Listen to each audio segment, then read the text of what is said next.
പണ്ട് കാലത്തും മലയാള സിനിമയുടെ വിമർശനങ്ങളൊക്കെ ഉണ്ടായിട്ടുണ്ട്, എല്ലാ കാലത്തും വിമർശനങ്ങൾ ഉണ്ടായിട്ടുണ്ട്. പക്ഷേ പടം ഓടാൻ ഒരാഴ്ച ഒരു സമയം കൊടുക്കും, ഒരു സാമാന്യ ഒരു മര്യാദ, ഒരു കുറച്ചു പേര് കണ്ടോട്ടെ. അതായത് ഇപ്പൊ എനിക്കൊരു സിനിമയെക്കുറിച്ച് ഒരു അഭിപ്രായമുണ്ട്, ആ അഭിപ്രായം ഞാൻ മറ്റൊരാളിലേക്ക് അടിച്ചേൽപ്പിക്കുന്നത് എന്താണ്? അപ്പൊ ഞാനിപ്പോ എന്റെ മുമ്പിൽ ഇരിക്കുന്ന ഇയാളത്ര ശരിയല്ല കേട്ടോ എന്ന് ഇതേ പറഞ്ഞ ആ ഒരു പിക്ചറോടുകൂടെ മാത്രമേ ആ വ്യക്തിയെ ഇദ്ദേഹം കാണുകയുള്ളൂ. അതങ്ങനെയല്ലല്ലോ. എനിക്കുള്ള അഭിപ്രായം എൻ്റെ ഉള്ളിൽ തന്നെ ഇരിക്കട്ടെ, അത് ഞാൻ സമൂഹത്തിന് മുൻപാകെ അത് ഇറങ്ങിയ അന്ന് തന്നെ ഇതേ ഞങ്ങൾ ആവശ്യപ്പെടുന്നുള്ളൂ, അന്ന് തന്നെ ഇത്. അതുകൊണ്ടാണ് ഞാൻ ആദ്യമേ പറഞ്ഞത്, ഇത് സാമിയേട്ടന് വേണ്ടി മാത്രമല്ല ഇവിടെ ഞങ്ങൾ ഇരിക്കുന്നത്, ഞങ്ങൾ ഇൻഡസ്ട്രിക്ക് വേണ്ടിയാണ് ഇരിക്കുന്നത്. കാരണം ഇതുവരെ ആരെങ്കിലും പറഞ്ഞിട്ടുണ്ടോ ഇല്ലയോ അറിയില്ല. അപ്പൊ സാമിയേട്ടൻ പറഞ്ഞു ഇതിന് പിന്നിൽ ബാധിക്കപ്പെടുന്ന ഒരുപാട് തൊഴിലാളികൾ അല്ലെങ്കിൽ ഒരു നിർമ്മാതാവുണ്ട്. സാംസ്കാരിക ക്ഷേമനിധി ബോർഡിന്റെ ചെയർമാനായിരുന്നു ശ്രീ സുരേഷ് കുമാർ, ഞാൻ ബോർഡ് മെമ്പറായിരുന്നു. ഞങ്ങൾക്കറിയാം ഒരു സിനിമ ഓടുമ്പോൾ 10 രൂപയാണ് ക്ഷേമനിധി ബോർഡിൽ, 3 രൂപ അല്ലേ, 3 രൂപയാണ് നമുക്ക് ക്ഷേമനിധി ബോർഡിലേക്ക് വരുന്നത്. ഈ 3 രൂപയിൽ നിന്ന് 3 രൂപ ഓരോ ആള് ടിക്കറ്റ് എടുക്കുമ്പോഴും ആ 3 രൂപ കൂട്ടി വെച്ച് എമൗണ്ട് വെച്ച് സിനിമക്കാർ മാത്രമല്ല ഇവിടെ ജീവിക്കുന്നത്. എനിക്കറിയാം ഞങ്ങളുടെയൊക്കെ ഗ്രൂപ്പില് 4-ാം തീയതി പൈസ വന്നില്ല, മരുന്ന് വാങ്ങിക്കണം എന്ന് ചോദിക്കുന്ന ആൾക്കാരുണ്ട്. അപ്പൊ ഒരു സിനിമ ഓടുമ്പോ നമുക്ക് ഈ സിനിമ തിയേറ്ററിൽ ഓടിപ്പോ ലോക്ക്ഡൌൺ സമയത്ത് ആദ്യം കുറെ നാൾ കൊടുക്കാനുള്ള ഫണ്ട് ഉണ്ടായിരുന്നു, അത് കഴിഞ്ഞ് ഫണ്ട് ഇല്ലാതായപ്പോ കാരണം തിയേറ്ററിൽ സിനിമ വരുന്നില്ല. പിന്നീട് ഗ്രാജുവൽ ആയിട്ട് വന്ന് കാന്താര പോലുള്ള സിനിമകൾ വന്നപ്പോൾ നമുക്കൊക്കെ ഏത് ഭാഷയുമാകട്ടെ തിയേറ്ററിൽ ആളുകൾ നിറഞ്ഞ് ഓടുമ്പോൾ ഇതിൽ നിന്ന് സന്തോഷമായി ഒരു നേരത്തെ പിന്നെ അവരവരുടെ അസുഖങ്ങൾക്ക് അത് നിങ്ങൾ വിചാരിക്കണ മാതിരി സിനിമക്കാർ മാത്രമല്ല, ഓട്ടംതുള്ളൽ, കഥകളി, കൂടിയാട്ടം, ചാക്യാർകൂത്ത്, നാദസ്വരം, ദവില്, മദ്ദളം എന്ന് വേണ്ട എല്ലാ കലാകാരന്മാരും അല്ലേ, എല്ലാ കലാകാരന്മാർക്കും ഈ സിനിമ ഓടുമ്പോൾ അതിൽ നിന്ന് കിട്ടുന്ന ഈ 3 രൂപയിൽ നിന്നാണ് ഓരോരുത്തർക്ക് ഇത് 3700-ലധികം ആളുകൾ ഈ എമൗണ്ട് വാങ്ങുന്നുണ്ട് എന്നുള്ളതാണ് സത്യം. എത്ര ആൾക്കാർ! അപ്പോൾ ഒരു സിനിമ ഒരാൾക്ക് ഇപ്പൊ ഞാൻ ചോദിക്കട്ടെ, ഏതൊരു വ്യക്തി, ഞാനിപ്പോ ഒരാളുടെ പേര് പറഞ്ഞ് ആ ആൾക്ക് ഒരു വലിയ പ്രശസ്തി ഉണ്ടാക്കാൻ ഞാൻ ആഗ്രഹിക്കുന്നില്ല. ആ പിന്നെ ഒരു സിനിമയെ കുറിച്ച് സിനിമ കണ്ട് 11 മണിക്ക് സിനിമ കണ്ടു, 2 മണിക്കുള്ളിൽ ആ റിവ്യൂ ഇടുന്ന ഒരാള് ഒരു സിനിമ നല്ലതാണ്, ഗംഭീര സിനിമയായിരുന്നു എന്ന് പറയുമ്പോൾ അതിന് താഴെ കമന്റ് ഇടുന്നവരോ അത് കണ്ടവരോ കൂടിപ്പോയോ ഒരു 100 പേരോ 200 പേരോ ഉണ്ടാവും. അതേസമയം ഒരു മോശം സിനിമയാണ് എന്ന് ഇടുമ്പോൾ ഭയങ്കരമായിട്ട് അതിന്റെ റിവ്യൂ കൂടുന്നു, അത് ഷെയർ ചെയ്യുന്നു, അതിന്റെ കമന്റ്. അപ്പൊ ഈ നെഗറ്റിവിറ്റിക്കാണ് ഏറ്റവും അധികം ഇവിടെ പ്രചരണം കൂടുന്നത്. അപ്പൊ ഈ ആൾ എന്തിനാണ് ഇങ്ങനെയുള്ളവർ, ഇങ്ങനെ വിമർശിക്കുന്നവർ എന്തിനാണ്? അവർ പൈസ ഉണ്ടാക്കാനാണല്ലോ. അവർക്ക് ഈ യൂട്യൂബിൽ കൂടി ആൾക്കാർ ഇതിങ്ങനെ കാണുമ്പോൾ അവർ പണം ഉണ്ടാക്കുകയാണ് ചെയ്യുന്നത്. അത് തന്നെയല്ലേ നമ്മളും ജീവിക്കാൻ വേണ്ടി തന്നെയല്ലേ ഒരു സിനിമ ചെയ്യുന്നത്. ആ സിനിമയിൽ കൂടി സിനിമ ചെയ്ത് നിർമ്മിച്ച നിർമ്മാതാവ്, സംവിധായകൻ, അസിസ്റ്റന്റ് ഡയറക്ടേഴ്സ്, ചായ കൊടുക്കുന്നവർ മുതൽ ഈ പറഞ്ഞ ക്ഷേമനിധി ബോർഡിൽ ഉള്ളവർ, ഈ 4000 രൂപ പെൻഷൻ വാങ്ങിക്കുന്നത് വരെ ലക്ഷക്കണക്കിന് ആളുകൾ ഈ സിനിമ കൊണ്ട് ജീവിക്കുന്നവരാണ്. എന്നെ സംബന്ധിച്ച് ഞാൻ മനസ്സുകൊണ്ട് എടുത്തിരിക്കുന്ന ഒരു തീരുമാനമാണ്, ഇനി ആരൊക്കെ എന്തൊക്കെ ഒരു സിനിമയെ കുറിച്ച് മോശമായി പറഞ്ഞാലും ഞാൻ തിയേറ്ററിൽ മാത്രമേ സിനിമ പോയി കാണും, ഞാൻ OTT കാണില്ല.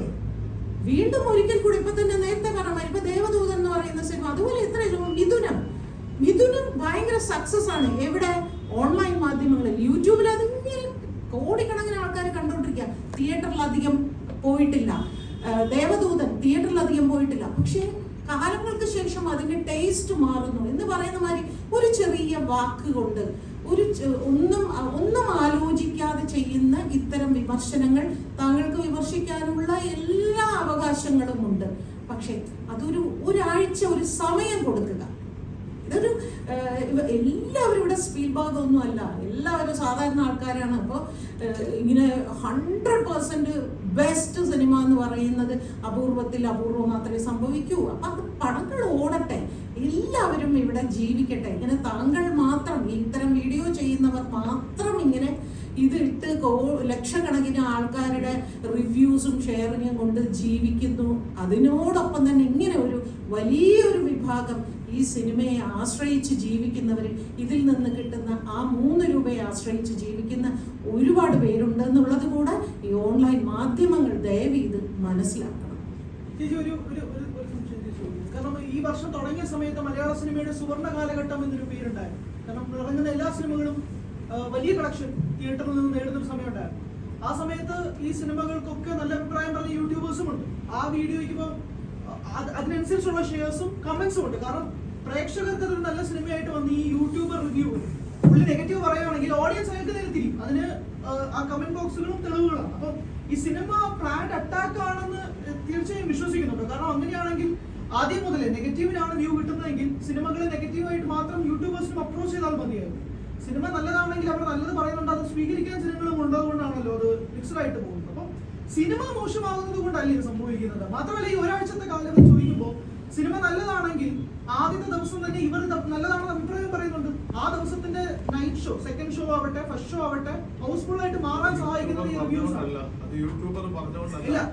സാഹചര്യമാണ് പറയുന്നത്. ഒരു യൂട്യൂബർ പറഞ്ഞുകൊണ്ടല്ല ഹൗസ്ഫുൾ ആവുന്നത്. അത് ആയിരക്കണക്കിന് ആൾക്കാർ ഇറങ്ങി മൗത്ത് പബ്ലിസിറ്റിയിലൂടെയാണ് ഇത് പറയുന്നത്. ഇപ്പൊ ഞാൻ പടം കണ്ട് ഇറങ്ങി നല്ലതാണെങ്കിൽ 5 പേരെ വിളിച്ച് പറയും പടം നന്നായിട്ടുണ്ടെന്ന് പറയാം. അങ്ങനെയാണ് പറയുന്നത്. അല്ലാതെ ഈ യൂട്യൂബറെ കണ്ടുകൊണ്ട് മാത്രമല്ല പടം ഹിറ്റാണ്. യൂട്യൂബർ മാത്രമല്ല സാർ പറഞ്ഞത്. ഞാൻ പറഞ്ഞത് ഷോ കഴിഞ്ഞ് ഇറങ്ങി വരുന്ന ആളുകൾ ഇപ്പൊ ഒരാഴ്ചത്തെ സമയം ചോദിക്കുന്നതിനോടൊപ്പം തന്നെ നല്ലതാണെങ്കിൽ നല്ലതെന്ന് പറയുമ്പോൾ സ്പീഡി ആയിട്ട് മൗത്ത് പബ്ലിസിറ്റിയും കൂടി ഉണ്ടാകുന്നു. ആദ്യത്തെ ദിവസം തന്നെ പോകും. ഒരാഴ്ച നമ്മൾ വെയിറ്റ് ചെയ്യുന്ന സമയത്ത് ഇപ്പൊ നല്ലതാണെങ്കിലും ഒരാഴ്ച വെയിറ്റ് ചെയ്യുന്നത് കൊണ്ട് എന്ത് നഷ്ടമാണ് നിങ്ങൾക്ക് സംഭവിക്കുന്നത് എന്നാണ് ഞങ്ങളുടെ ചോദ്യം. ആ ഒരാഴ്ച ആളുകൾ കയറി കണ്ടിട്ട് അവർ പറയട്ടെ, ആ പടം അവർ സ്വയം പറയട്ടെ. അത് നമ്മൾ ഉടനെ സമൂഹ മാധ്യമം എന്ന് പറയുന്നത് കോടിക്കണക്കിന് ആളുകൾ കണ്ടുകൊണ്ടിരിക്കുന്നുണ്ട്. നമ്മൾ ഒരാളോട് തിയേറ്ററിൽ നിന്ന് ഇറങ്ങി പറയുന്നത് പോലെ അല്ലല്ലോ ഒരു സമൂഹ മാധ്യമങ്ങളിൽ കൂടി. പ്രത്യേകിച്ച് ഈ പറയുന്ന മാതിരി ഒരു അദ്ദേഹത്തെ സംബന്ധിച്ച് അദ്ദേഹം ആദ്യമായിട്ട് ചെയ്ത ഒരു സംവിധാനം, ഇതുപോലെ ഒരുപാട് സിനിമകൾ, ഞാൻ ഈ ഒരു സിനിമയ്ക്ക് വേണ്ടി മാത്രമല്ല. അപ്പൊ അതിൽ തീർച്ചയായിട്ടും നിങ്ങൾ ചെയ്ത സിനിമ ഇന്ന കുഴപ്പങ്ങളായിട്ട് പറയട്ടെ. തീർച്ചയായിട്ടും രൂക്ഷമായി തന്നെ ഒരു സമയം കൊടുക്കൂ. ഇനിയിപ്പോ നിങ്ങൾ പറഞ്ഞ മാതിരി ഒരാഴ്ച വേണ്ട, ഒരു 3-4 ദിവസം ഒരു സമയം കൊടുക്കൂ എന്നേ ഞങ്ങൾ ആവശ്യപ്പെടുന്നുള്ളൂ. അല്ലാതെ ഞാൻ കണ്ടു ഇത് പൊട്ട സിനിമ, ഇത് അങ്ങനെയാണ്, ഇത് ഇങ്ങനെയാണ്, ഇപ്പൊ നേരത്തെ പറഞ്ഞ മാതിരി അതിന്റെ താഴെ വന്നിട്ട് അതിൽ ഇന്ന സീൻ ഇഷ്ടപ്പെട്ടില്ല, അല്ലെങ്കിൽ നിങ്ങളുടെ ക്രിയേഷൻ ഇന്ന രീതിയിൽ ശരിയായില്ല, നിങ്ങളുടെ ഫോട്ടോഗ്രാഫി ശരിയായില്ല, നിങ്ങളുടെ സ്ക്രിപ്റ്റ്, ഇതൊക്കെ പറയട്ടെ. പറയുന്നത് എന്താണ്? പറയുന്ന ഭാഷ എന്താണ്? തെറി വിളിയാണ്. ഏതൊരു വിഷയത്തിനും നമ്മളൊക്കെ അനുഭവിക്കുന്ന ഒരു കാര്യമാണ്. നമ്മളൊക്കെ ചിലപ്പോൾ നമുക്ക് തെറ്റുകൾ പറ്റാം, നമ്മുടെ വാക്കുകളിൽ കൂടെ, നമ്മുടെ പ്രവൃത്തികളിൽ കൂടെ, നമ്മുടെ സിനിമകളിൽ കൂടെ ഒക്കെ നമുക്ക് ഇത്തരത്തിലുള്ള ഇതുണ്ടാവും. പക്ഷേ അതിന് താഴെ വന്ന് വളരെ ആരോഗ്യപരമായി വിമർശിക്കുന്നതിന് പകരം അടിച്ചമർത്തിയിട്ടുള്ള ഈ വിമർശനം അത് ഒന്ന് മിതപ്പെടുത്തുന്നത് നല്ലതായിരിക്കുമെന്നാണ് എനിക്ക് പറയാം. ഇപ്പോൾ ഇതിന്റെ കൂടെ തന്നെ കൂട്ടിച്ചേർത്ത് ചോദിക്കാനുള്ളത്, ഇപ്പൊ ഈ വർഷം തന്നെ ഒരുപാട് മലയാള സിനിമകൾ ഇപ്പൊ പറഞ്ഞതുപോലെ തന്നെ ലോകശ്രദ്ധ കിട്ടിയിട്ടുണ്ട്. ഇപ്പൊ IMDbയുടെ മോസ്റ്റ് ഫേമസ് ചിത്രങ്ങളുടെ ലിസ്റ്റ് എടുത്ത് നോക്കിയാൽ ഇന്ത്യയിലെ തന്നെ ആദ്യത്തെ 10 സ്ഥാനങ്ങളിൽ 4 മലയാള ചിത്രങ്ങളുണ്ട്. അപ്പൊ ഇത്തരത്തിൽ ലോക ചിത്രങ്ങളുടെ കാര്യം നോക്കുകയാണെങ്കിൽ ഇപ്പോ ബോളിവുഡിലൊക്കെ ഒരു ചിത്രം റിലീസ് ചെയ്ത് അതിന്റെ ആദ്യത്തെ ദിവസം റിവ്യൂവേഴ്സ് ആ ചിത്രത്തെ പറ്റി എന്ത് പറയുന്നു എന്ന് വെച്ചിട്ട് അതിന്റെ സ്റ്റാർസും മറ്റു കണക്കുകളും വെച്ചിട്ടാണ് അവർ പോസ്റ്റേഴ്സ് റിലീസ് ചെയ്യുന്നത്. മാത്രമല്ല കഴിഞ്ഞ കൊല്ലം റിലീസ് ചെയ്ത അക്വാമാൻ ദ ലോസ്റ്റ് കിങ്ഡം എന്ന് പറയുന്ന ഹോളിവുഡ് ചിത്രം, അത് റിലീസിന് മുൻപേ റിവ്യൂവേഴ്സിന് വേണ്ടി പ്രത്യേക ഷോ നടത്തി. റിവ്യൂവേഴ്സ് ആ ചിത്രത്തിന് നെഗറ്റീവ് പറഞ്ഞപ്പോൾ അതിന് റീഷൂട്ട് നടത്തി പ്രത്യേക ഭാഗങ്ങൾ മാറ്റി അത് റിലീസ് ചെയ്തതാണ്. മാത്രമല്ല നമ്മുടെ ഇന്ത്യൻ ചിത്രങ്ങളിൽ നടക്കാറുണ്ട്. ഇപ്പോൾ ലൈക്കയുടെ ഇന്ത്യൻ 2 എന്ന് പറയുന്ന ചിത്രം നോക്കുകയാണെങ്കിൽ അതിന് ഫസ്റ്റ് ഡേ റിലീസ് ചെയ്തപ്പോൾ നെഗറ്റീവ് വന്നതുകൊണ്ട് ആ ചിത്രത്തിലെ 24 മിനിറ്റോളം ഭാഗം കട്ട് ചെയ്തിട്ടുണ്ട്. മലയാളത്തിലും നടന്നിട്ടുണ്ട്. കടുവ എന്ന് പറയുന്ന ചിത്രം റിലീസ് ചെയ്തപ്പോൾ അതിലെ ഒരു ഭാഗത്തിന് ഒരുപാട് വിമർശനങ്ങൾ വന്നപ്പോൾ അതിലെ സംവിധായകനും നടനും ഉൾപ്പെടെ മാപ്പ് പറഞ്ഞ് അത് മാറ്റുക കൂടി ചെയ്തിട്ടുണ്ട്. അപ്പോൾ ഇത്തരത്തിൽ റിവ്യൂവേഴ്സിന്റെ വാക്കുകൾ ലോക സിനിമകൾ കാതോർക്കുന്നുണ്ട്. അത് നമുക്ക് കണ്ട് മനസ്സിലാക്കാവുന്ന കാര്യമാണ്. അത് ഒന്നാമത്തെ ദിവസം തൊട്ട് തന്നെ സംഭവിക്കുന്നുണ്ട്. അപ്പോൾ മലയാളത്തിന് മാത്രം ഇങ്ങനെ ഒരു കൺസിഡറേഷൻ വേണമെന്ന് പറയാനുള്ള കാരണം എന്താണ്? അതായത് ഇപ്പം ലോക സിനിമയും മലയാള സിനിമയായിട്ട് കമ്പയർ ചെയ്യുന്നത് ഇപ്പം 3-4 പടങ്ങൾ ഓടി എന്നുള്ളത് ശരിയാണ്. മലയാളത്തിന് ആദ്യ തുടക്കത്തിൽ അത് കഴിഞ്ഞ് പൊളിഞ്ഞു പോയ പടങ്ങൾ, അടിപടല പോയ പടങ്ങളെ കുറിച്ച് നിങ്ങൾ പറയുന്നില്ല. 4-5 പടങ്ങളെ ഉള്ളൂ ആദ്യത്തെ ഈ വർഷം ആദ്യം തുടങ്ങിയത്. അത് കഴിഞ്ഞ് പോയ പടങ്ങളെ കുറിച്ച് ഇവിടെ ആരും ചർച്ച ചെയ്യുന്നില്ല. ഈ 4-5 പടങ്ങളുടെ കാര്യമാണ് ചർച്ച ചെയ്യുന്നത്. പടങ്ങൾ നല്ലതായിരുന്നു, നല്ലതായിട്ട് ഓടി, അതൊക്കെ ശരി. ഇപ്പൊ നിങ്ങൾ ഈ പറഞ്ഞില്ലേ വെട്ടിക്കളഞ്ഞു എന്നുള്ളത്, ഇത് ഞങ്ങൾ പണ്ട് മുതലേ ചെയ്യുന്ന കാര്യമാണ്. ഇന്നലെ ഒന്നും തുടങ്ങിയല്ല. അന്ന് ഈ റിവ്യൂ ചെയ്യുന്ന ആൾക്കാരുമില്ല, സോഷ്യൽ മീഡിയ ഇല്ല, ഒന്നുമില്ല. ഞങ്ങളൊക്കെ സിനിമ കണ്ടിട്ട് തിയേറ്ററിൽ പോയിട്ട് ഓരോ ദിവസവും ഈ തിരുവനന്തപുരം മുതൽ കാസർഗോഡ് വരെ പോയി വെട്ടി മാറ്റിയിട്ടുണ്ട്. ഒരു എഡിറ്ററെ കൊണ്ട്, അസിസ്റ്റന്റ് എഡിറ്ററെ കൂടെ വിട്ടിട്ട് ഇത് വെട്ടി മാറ്റി, രക്തം മൂടി പോയിട്ട് അല്ലെങ്കിൽ ലാഗടിക്കുന്ന സീന് ഇതെല്ലാം എടുത്ത് മാറ്റിയ ചരിത്രം എത്രയോ വർഷങ്ങളായിട്ട്. ഞാനൊക്കെ സിനിമ 81 സിനിമ തുടങ്ങിയിട്ട് ഞാൻ ഒരു 90 ഈ ഇതുവരെ എനിക്ക് എൻ്റെ മിക്കവാറും പല സിനിമകൾ നമുക്ക് മോശമായെന്ന് തോന്നിയ സിനിമകളിലൊക്കെ നമ്മൾ പോയി വെട്ടിയിട്ടുണ്ട്. ലെങ്ത് കൂടുതലായിട്ട് അന്നേ തുടങ്ങിയിട്ടുള്ള ചോദിച്ചു കഴിഞ്ഞാൽ ഇവരൊക്കെ ഇരിക്കുന്നു. ഞങ്ങൾ ലെങ്ത് കൂടുതൽ അന്ന് ഇവരാരും വിമർശിച്ചിട്ടാണെങ്കിൽ ഇത് പറഞ്ഞിട്ടല്ല, ഇന്ത്യനെ ഇപ്പം കൂടി ഇവര് പറഞ്ഞിട്ടല്ല, അവർക്ക് തോന്നി മൊത്തത്തിൽ ആൾക്കാരുടെ ഒരു പ്രേക്ഷകന്റെ ഒരു ഫീഡ്ബാക്ക് കിട്ടിക്കഴിഞ്ഞപ്പോൾ അവർക്ക് തോന്നി ഇത് അവിടെ കൊള്ളൂല, ഇവിടെ ലാഗ് അടിക്കുന്നു പറഞ്ഞാൽ കെട്ടിക്കളയും. ഞങ്ങള് വെട്ടിയിട്ടുള്ളതാണ്. ഞാനൊക്കെ ആറാം തമ്പുരാൻ എന്ന് പറഞ്ഞാൽ സൂപ്പർ ഹിറ്റ് സിനിമയിൽ അതിൻ്റെ അകത്ത് വരെ ഞാൻ വെട്ടിയിട്ടുണ്ട്. അറിയാം, നമ്മൾ വെട്ടി മാറ്റിയിട്ടുണ്ട്. അപ്പം അന്ന് ഈ സോഷ്യൽ മീഡിയ ഉണ്ടോ ഒന്നുമില്ല. അപ്പൊ അങ്ങനെ നമ്മൾ ചെയ്തുകൊണ്ടിരിക്കുന്നുണ്ട്. അല്ലാതെ ഇവര് പറയുന്നത് കേട്ട് ഇവരുടെ റിവ്യൂ അനുസരിച്ചല്ല ഞങ്ങൾ സിനിമ എടുക്കുന്നതും. ഇനി നാളെ ഇവർ പറയും ഇങ്ങനെ സിനിമ എടുക്കാന്ന് പറഞ്ഞാൽ പറ്റുമോ? അവര് നമ്മളെ സിനിമാക്കാരെ പഠിപ്പിക്കാൻ വരികയാണെന്ന് വെച്ചാൽ എങ്കിൽ അവരൊരു സിനിമ എടുക്കട്ടെ, എന്നിട്ട് കാണിച്ചു തരട്ടെ, ഒരു ഏറ്റവും മെച്ചമുള്ള സിനിമ അവർ ചെയ്യട്ടെ, ചെയ്ത് ഞങ്ങളെ കാണിച്ചു തരട്ടെ, എന്നിട്ട് പറയട്ടെ റിവ്യൂ പറയാം. ഞാൻ പറഞ്ഞു ഭാഗ്യലക്ഷ്മി നേരത്തെ പറഞ്ഞ പോലെ ഒരു സമയം കൊടുത്തിട്ട് പറയും. ഇത് ഇറങ്ങിയ ഉടനെ ഇതൊരു തല്ലിപ്പൊളി പടമാണ്, ഇത് ഒരു വായിക്ക് കൊള്ളൂല, മറ്റേ അങ്ങനെയാണ് ഒരു പടത്തിനെ കുറിച്ച് പറയുന്നത്. കൊള്ളൂല, എനിക്ക് ഇഷ്ടപ്പെട്ടില്ല എന്ന് പറഞ്ഞിട്ട് പോട്ടെ. അത് കഴിഞ്ഞിട്ട് അങ്ങേര് പോയിട്ട് എവിടെ വേണോ 4-5 ദിവസം കഴിഞ്ഞ് ഈ ഒരു റിവ്യൂ നടത്തട്ടെ. ഒരു പ്രൊഡ്യൂസർ മുടക്കുന്ന കാശ്, കോടിക്കണക്കിന് രൂപയുടെ കാശ് മുടക്കിയ ഒരു സാധനമാണ് വന്നു നിന്നുകൊണ്ട് ഒരു ക്യാമറയുടെ ഒരു ചെറിയ ഒരു മൊബൈൽ ക്യാമറ വെച്ചിട്ട് അതിന്റെ മുമ്പിൽ നിന്നുകൊണ്ട് പറയുന്ന ഇത് ഒരു വായിക്ക് കൊള്ളൂല, ഇത് മോശമാണെന്ന് പറയുമ്പോൾ അത് എന്തുമാത്രം നെഗറ്റീവായിട്ട് ബാധിക്കുന്നു. എത്ര ഒരു പ്രൊഡ്യൂസറിന്റെ ചങ്കിലിട്ട് കുത്തുന്ന പോലെയാണ്. അയാളുടെ ജീവിതമാർഗമാണ് കളഞ്ഞു കുളിക്കുന്നത്. അതാണ് നമ്മൾ പറയുന്നത്. ഇവർ അതന്നെ വിമർശിച്ചോട്ടെ, എന്തിനെ വിമർശിക്കാം? നമുക്ക് അതിനുള്ള എല്ലാ സ്വാതന്ത്ര്യം എന്തിനും ഭരണഘടന തന്നിട്ടുണ്ട്. പിന്നെ എന്തിനാണ്? അതിന് സമയവും സന്ദർഭവും ഒക്കെ ഉണ്ടല്ലോ, അത് നോക്കി ചെയ്യട്ടെ. നമ്മളിപ്പോ ഈ ഒരു സിനിമയുടെ കാര്യം സംസാരിക്കാൻ വന്നിട്ട് നമ്മൾ വേറൊരു ട്രാക്കിലോട്ട് ഒരു കാര്യം ചോദിച്ചാൽ ഇപ്പോ ഈ മലയാള സിനിമയിൽ തന്നെ ഇപ്പോ പല ആളുകളും ഈ യൂട്യൂബേഴ്സ് നല്ല റിവ്യൂ പറഞ്ഞാൽ ആ നല്ല റിവ്യൂവിന്റെ ഭാഗങ്ങൾ കട്ട് ചെയ്ത് അത് പബ്ലിസിറ്റിക്ക് വേണ്ടി ഉപയോഗിക്കാറുണ്ട്. അപ്പോ എന്തുകൊണ്ട് നല്ല ഭാഗങ്ങൾ പറയുന്നത് നല്ല ഭാഗങ്ങൾ അത് ആ പ്രൊഡ്യൂസറിന് പ്രയോജനം ചെയ്ത് അതിന് കാശ് കിട്ടുന്ന അയാളെ പെട്ടി കാശ് കിട്ടുന്നതാണ്, കോടിക്കണക്കിന് രൂപ മുടക്കിയിരിക്കുന്നതാണ്. ഈ വർഷത്തെ നിങ്ങൾ പറയുന്ന ഈ പടങ്ങള് 4-5 പടങ്ങൾ ഒഴിച്ചാലും പടങ്ങള് പൊട്ടിയ പടങ്ങൾ എടുത്തു കഴിഞ്ഞാൽ ഇപ്പുറത്ത് തൂക്കിയാൽ ഇതായിരിക്കും ഏറ്റവും കൂടുതൽ താന്നിരിക്കുന്നത്. ഇനി നമുക്ക് ഈ റിവ്യൂവേഴ്സിന്റെ മാത്രമല്ല, ഇപ്പോ കഴിഞ്ഞ ദിവസം ഈ മൊബൈലിൽ സിനിമ പകർത്തിയ ഒരു സംഘത്തിൽ ഒരാളെ തിരുവനന്തപുരത്ത് പിടിച്ചു. അപ്പം ഇത് വ്യാപകമായി കേരളത്തിലുണ്ടെന്നാണ് ഇപ്പോൾ കഴിഞ്ഞ ദിവസം സുപ്രിയ കൊടുത്തൊരു പരാതിയിൽ പറയുന്നത്. അതിനെക്കുറിച്ച് നിങ്ങളുടെ ആശങ്കയെ കുറിച്ചുകൂടെ? തീർച്ചയായിട്ടും. എന്താന്ന് വെച്ചാല് ഞാൻ കഴിഞ്ഞ ദിവസം ഒരു പടം കാണാൻ പോയപ്പം ഇതിപ്പോ അവരെ പിടിച്ചു, അവരെ ഫോളോ ചെയ്താണ് പിടിച്ചിരിക്കുന്നത്.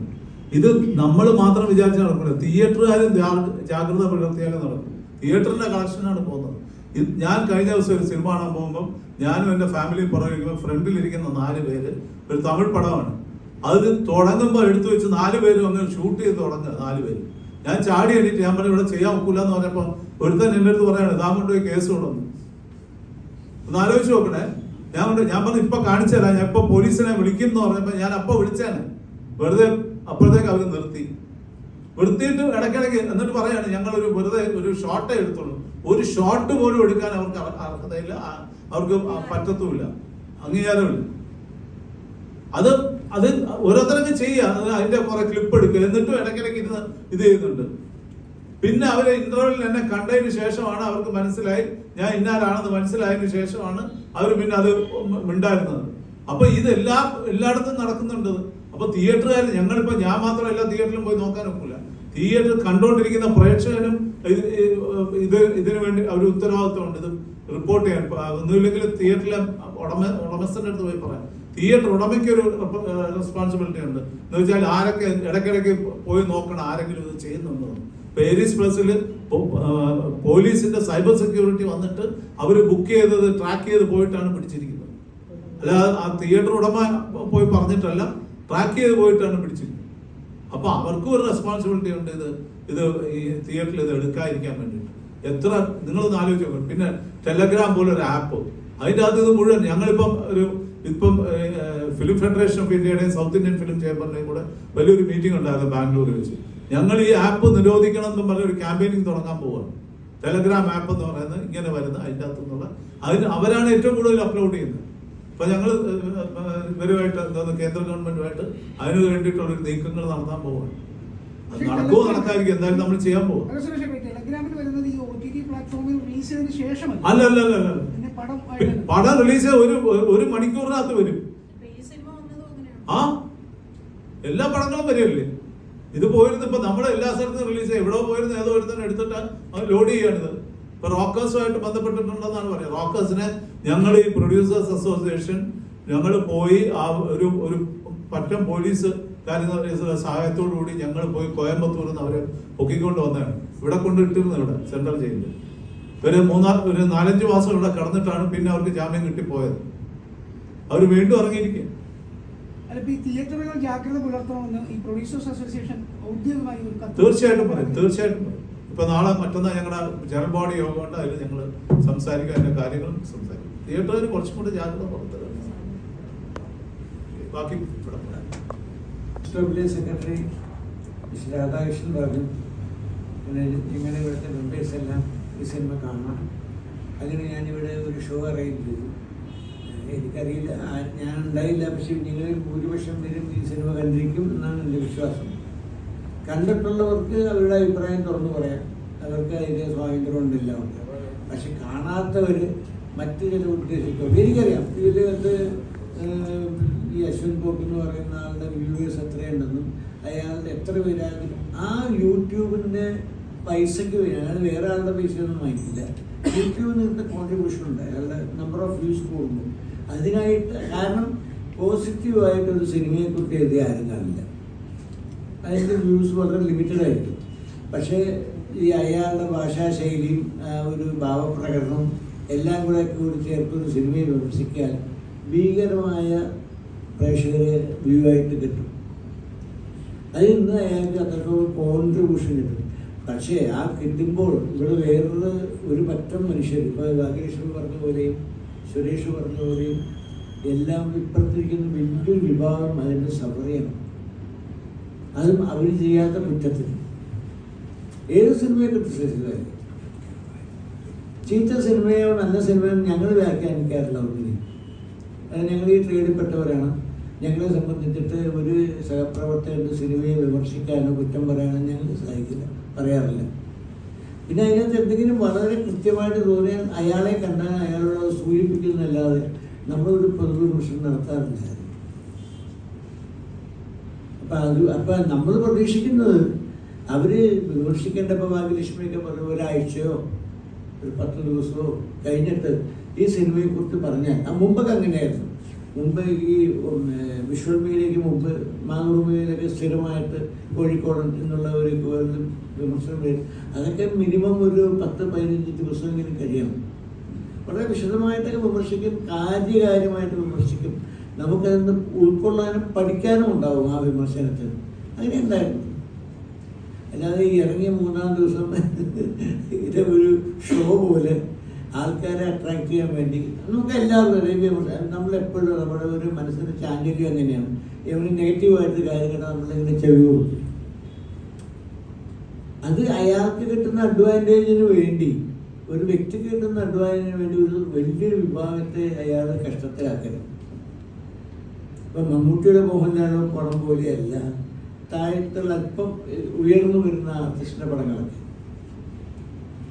അപ്പോൾ അവർ നാച്ചുറലി, കാരണം അങ്ങനത്തെ ഒരു പടം കാണാൻ പോകാൻ ഒരു പ്രേക്ഷകരിലൂടെ ചെറിയൊരു മടിപ്പ്, ഈ അഭിപ്രായം കേട്ടാണ് ഒരു തിയേറ്ററിലേക്ക് പോകുക. അതാണ് ഒരു സൈക്കോളജി. അപ്പോൾ ഇങ്ങനെയൊക്കെ കേൾക്കുമ്പോൾ കാര്യം വേണ്ടെന്ന് വെച്ചു OTT കാണാം, ഇല്ലെങ്കിൽ സാറ്റലൈറ്റ് കാണാം. പക്ഷേ ഇത് സംഭവിക്കുന്ന എന്താണെന്ന് വെച്ച് കഴിഞ്ഞാൽ ഇവർക്ക് കിട്ടുന്ന ഈ നിസ്സാര പ്രയോജനത്തിന് വേണ്ടി വലിയൊരു സംഘം ആളുകളും അതിന് വേണ്ടി കാശ് പോലൊക്കെ ആൾക്കാരും അനുഭവിക്കുന്ന മനോവേദന കുറച്ചൊന്നുമല്ല. അവർക്കതുകൊണ്ട് ഒരു ലാഭവുമില്ല, ഒന്നുമില്ല.